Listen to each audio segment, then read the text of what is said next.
जनहित में बताएंगे। आप सुनते हो कि डीएसपी साहब या एसडीपीओ साहब या मुख्यालय के डीएसपी साहब ये क्या होते हैं, कैसे होते हैं, कैसे इनकी बहाली होती है, शॉर्ट में आपको समझाने का हम प्रयास करेंगे। जनहित में मैं हूं डॉक्टर बालेश्वर प्रसाद। शुरुआत करते हैं कि जो डीएसपी का फुल फॉर्म होता है deputy superintendent of police. Hindi में बात करते हैं तो इनको बोला जाता है पुलिस उपाधीक्षक। पुलिस उपाधीक्षक की जो बहाली होती है ये दो प्रकार से होता है। जो बिहार राज्य में जो डायरेक्ट सब इंस्पेक्टर से जिनकी बहाली होती है और प्रमोट करते हुए इंस्पेक्टर के बाद वो भी डीएसपी रैंक पे पहुंचते हैं, वो भी एक डीएसपी कहलाते हैं। उनका भी वही अधिकार है, नियम है, पावर है जो अन्य डीएसपी का होता है। यानी इसको शॉर्ट फॉर्म में ऐसे लोगों को पुलिस विभाग में या कॉमन वे में इनको बोला जाता है कि ये डिपार्टमेंटल डीएसपी साहब हैं। यहाँ तक आप क्लियर हो गए होंगे। दूसरे जो डीएसपी होते हैं डायरेक्ट सिविल सर्विसेज से आते हैं, बीपीएससी से आते हैं और जिनकी सीधी बहाली होती है, नियुक्ति होती है, उनको बोला जाता है डीएसपी। यानी दोनों डीएसपी, विभागीय डीएसपी, ये डीएसपी जब दोनों बिल्कुल बराबर जब क्षेत्र में आते हैं, यानी दोनों का लेवल एक, दोनों का अधिकार एक, दोनों का सब कुछ एक, यानी कि यहाँ किसी तरह के कोई कन्फ्यूजन जनहित में नहीं होना चाहिए। अब हम बताते हैं कि डीएसपी की जो अपॉइंटमेंट होता है ये डीएसपी रैंक को कई जगह रखा जाता है। एक डीएसपी आप देखते हैं जो वर्दी पहनते हैं, यूनिफॉर्म पहनते हैं, उन लोग को जिला में रखा जाता है, जिला वर्ल्ड डिस्ट्रिक्ट पुलिस में रखा जाता है, या उनके पोस्टिंग जोनल आईजी के साथ या डीआईजी साहब के साथ एडमिन एक डीएसपी पद बना करके इनकी पोस्टिंग की जाती है। और एक वर्दीधारी जो होते हैं जो डीएसपी, उनको जिले के मुख्यालय यानी एसपी एसएसपी को सहयोग करने के लिए उनको हेड क्वार्टर डीएसपी बनाया जाता है, वो भी वर्दी में होते हैं। और सबसे महत्वपूर्ण जो डीएसपी होते हैं जिनका कार्य क्षेत्र पब्लिक से जुड़ा होता है, जो जिले में होते हैं, यानी कि जो अनुमंडल में जहाँ एसडीओ बैठते हैं, सब डिविजनल ऑफिसर, उसके साथ साथ सब डिविजनल पुलिस ऑफिसर यानी कि डीएसपी रैंक के जो बैठते हैं उनको एसडीपीओ कहा जाता है। इसके अलावा इनफॉर्मल जो डीएसपी होते हैं उनको रेलवे जो में भी रेलवे डीएसपी के रूप में उनकी पोस्टिंग की जाती है। वो रेल क्षेत्रों को अधिकृत होंगे, देख रेख करेंगे, लेकिन वहाँ भी वो वर्दी पहनते हैं, उनको रेलवे डीएसपी कहा जाता है। एक और यही वर्दी वाले डीएसपी बिहार मिलिट्री जो फोर्सेस होता है जिसको बीएमपी शॉर्ट बोलते हैं, ये लोग वहाँ पर भी आपको असिस्टेंट कमांडेंट के रूप में, इनके बिहार में कई बीएमपी कंपनियाँ हैं, वहाँ भी इनकी पोस्टिंग होती है, वो लोग भी यहाँ पर वर्दी में रहते हैं।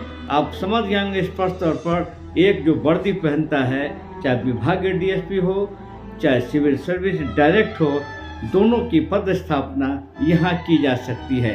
अब आइए, वही डीएसपी रैंक, वही सब कुछ, लेकिन डिपार्टमेंटल हो चाहे आपको ये जिले में हो, लेकिन वो डीएसपी साहब वर्दी नहीं पहनते हैं।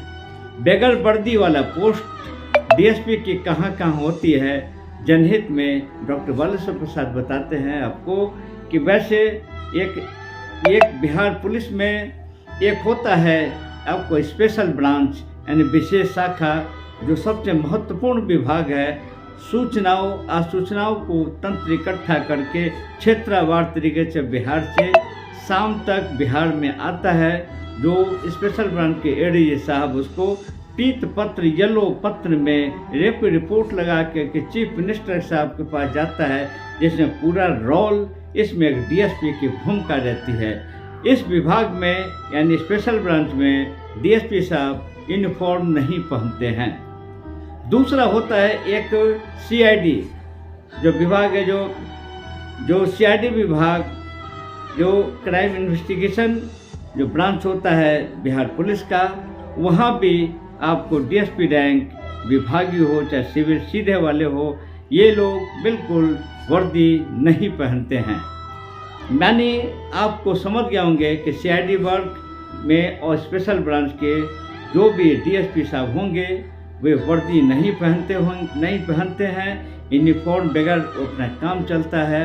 और दूसरे जो DSP जो वर्दी पहनते हैं वे उनकी सभी भूमिकाओं जो जहाँ मैंने बताया। इसके साथ साथ कई ऐसे और भी हैं जो DSP रैंक के लोगों को ये मुख्यालय में भी इन लोगों को रखा जाता है। पुलिस मुख्यालय में भी DSP का रैंक है, जो एडमिनिस्ट्रेटिव प्रशासनिक जहाँ DG बैठते हैं वहाँ पर एक DG कंट्रोल होता है। DG कंट्रोल मतलब पूरा बिहार के कंट्रोल, सारी सूचनाओं को कलेक्शन करके वो DGP के सूचनाओं देता है। वहाँ होते हैं जो DSP काम करते हैं वे वर्दी में काम करते हैं। यानी जहाँ DGP जहाँ बैठते हैं वो सारा जो भी क्षेत्र अधिकार के लोग हैं, जो वहाँ जितने DSP होंगे, चाहे विभागीय DSP हों चाहे डायरेक्ट DSP हो, वो DSP साहब वर्दी पहनते हैं। इसके अलावा कई जो ह्यूमन राइट एक्ट है या कई और जगह हैं जहाँ जो DSP के प्रतिनियुक्ति की जाती है, वे वहाँ पर अपने समय के अनुसार, इच्छा के अनुसार वे लोग वहाँ पर वर्दी पहनते भी हैं और नहीं भी पहनते हैं। इसका कोई देख रेख या इस पर कमेंट करने वाले लोग नहीं होते हैं। इसके साथ साथ बिहार को पूरा आपके STF जो कंट्रोल करता है पूरा बिहार को, STF के जितने DSP साहब मिलेंगे वो सारे लोग वर्दी में रहते हैं। आज हमने वीडियो के माध्यम से समझाने का प्रयास किया कि आप लोग जब भी देखें तो ये जो DSP साहब लोगों को पहचान सकते हैं। अगर वर्दी में है तो यहाँ इनके पोस्टिंग हो सकती है, अगर सादे में है तो यहाँ इसके पोस्टिंग हो सकती है। DSP साहब की पहचान कैसे करेंगे आप? DSP साहब की पहचान होगी कि वो जब आपके सामने बिहार पुलिस वाले आएंगे तो उनके कंधे पर BPS लिखा होगा, बिहार पुलिस सर्विस, वो अंग्रेजी में यहाँ लिखा होगा।